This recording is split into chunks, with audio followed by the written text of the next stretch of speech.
Welcome back. You are watching The Core, and we're talking about women in politics. Now, before the break, Senator Binta had raised the issue of the two leading parties and asked what the two of you were doing to try and hold your parties to account for manifesto promises made, but which don't seem to be realized. The Senate Minority Leader did rightly point out that at some point when the PDP was in office, we were almost at 35% representation. The APC did come into government promising to do better. That has not been the case. And so as leaders within that party, female leaders within that party, I ask the question again, how are you engaging your party leadership to ensure that they keep their promises?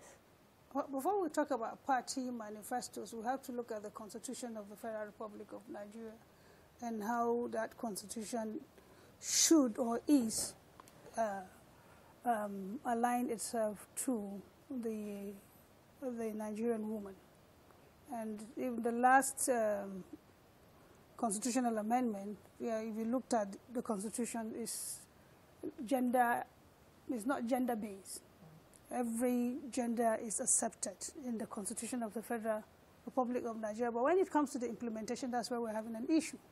I remember even when we're trying to see how we can include the 35% affirmative action, I came with the motion that Section 147 and Section 14 subsection 3 should be amended to include 35% affirmative action in terms of appointment to the ministerial offices.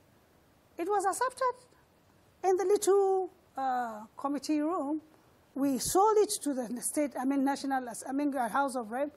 It was accepted, captured.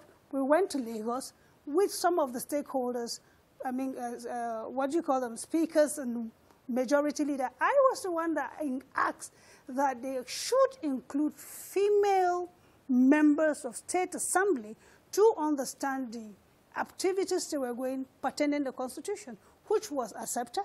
But when we came now on the voting, and the issue is, why do you want 35%?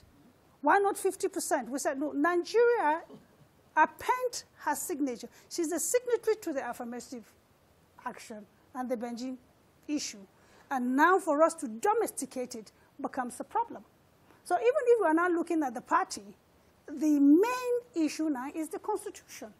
But that seems like you're docking a party made a promise. Yeah, there's a promise. But what I'm telling you that most of the promises, some of the members now said, no, in our states, women cannot do ABC. So why do you want to load it on? And we said, no, it was a tug of war within. We broke into a regional. And unfortunately, again for me, I was the only female senator in 19th state. So it reached a stage I had to almost climb the table so that my voice should be heard. And the annoying thing which made me to even weep was that the men were just laughing at me. So now I said, what is this lady going? To the extent I had to attack one, I said, no, our religion. I said, no, we cannot be holier than the custodians of Islam. If the Council of Shura could have more women in their council, Saudi Arabia, who have more women in their council, which is the Council of Shura, than the American Congress. We don't need to talk about religion here. Okay. But again, you now stand, listen to what I said, to allow the women in Puda on election day to come out and cast their vote. But the same women now, you are now refusing them to participate in governance that will bring about a positive change in their lives. Okay, so, it seems to me there's also an issue of a lack of consequences for parties who fail to basically have gender inclusion as part of what they do, essentially. So how do we make political parties pay for not being more deliberate about increasing women participation? Okay. Yes, when you finish, then I'll go to the lady in purple.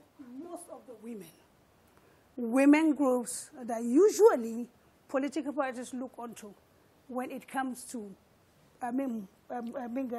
election. And I said, you cannot just go empty-handed. Come out with your own, demand.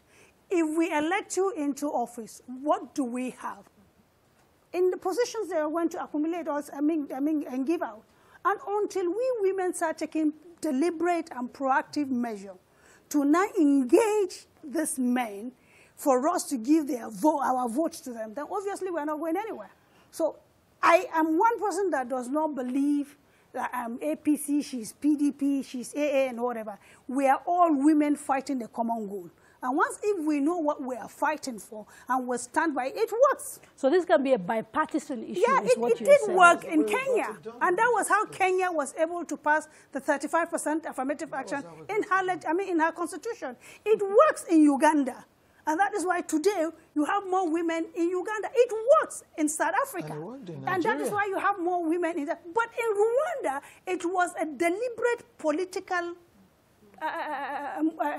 decision by the president to now bring in women. And if we now talk, it happened in Nigeria in 1999, when virtually the section 14 subsection 3 that I talked about, and again in consonant with section 147, is very important for us. The men brought in all the 36 states were men. Then Obasanjo now took a deliberate stand to say each zone should bring one woman.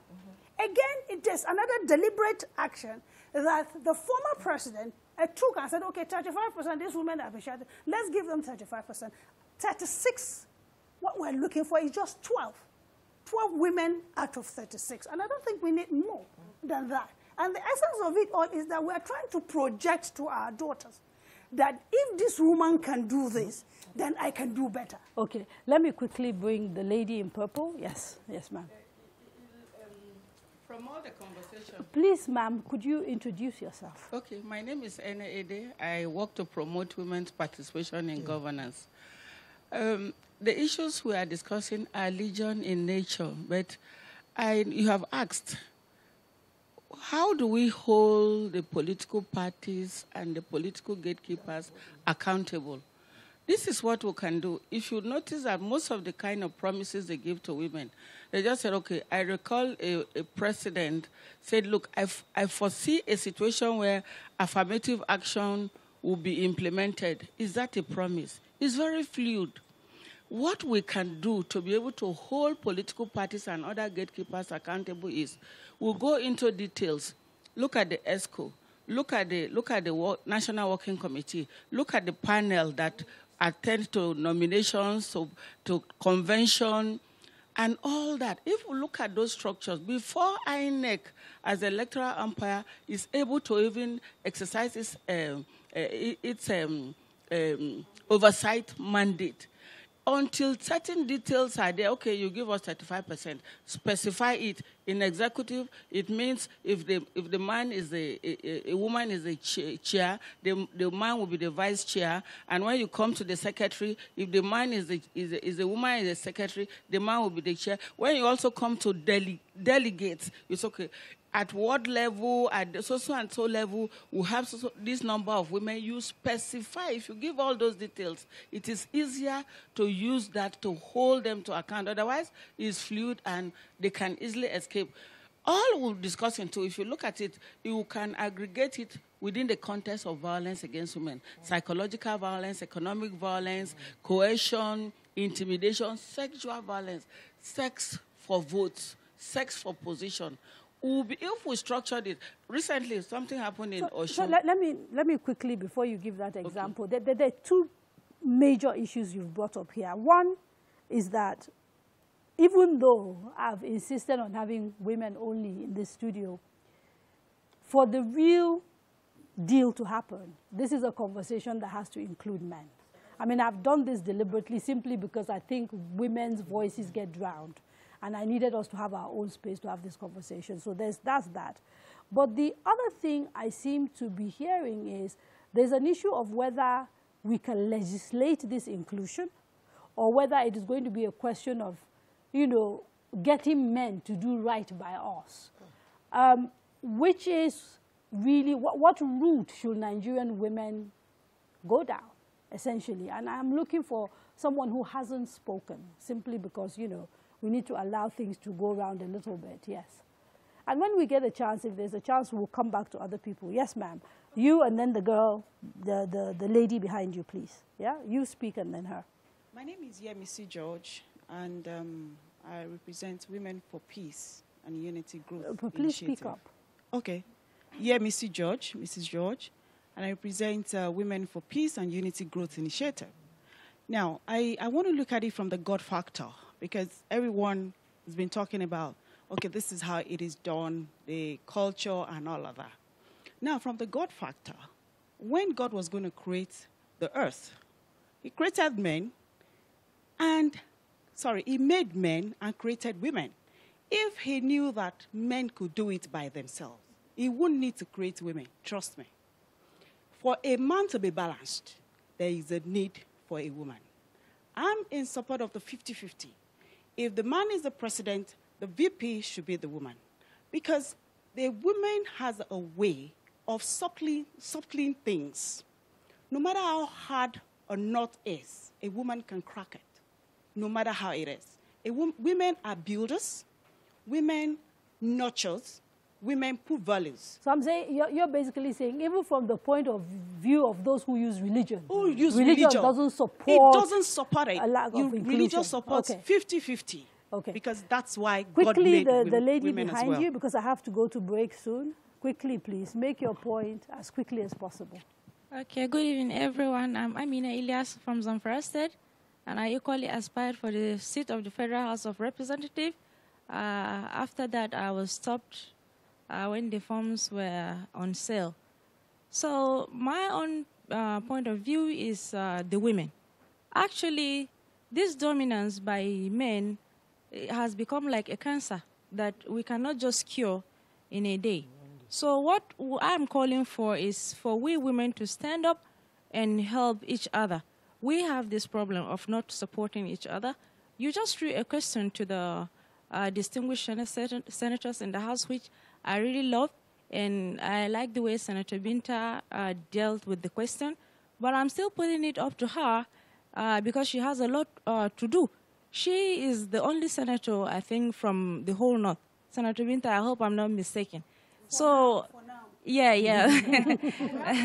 Big burden, huh? So people like you, Senator Binta, we look up to you, and we expect you to do more by bringing up the other women on board. We need your support. We cannot do away with money when it comes to politics.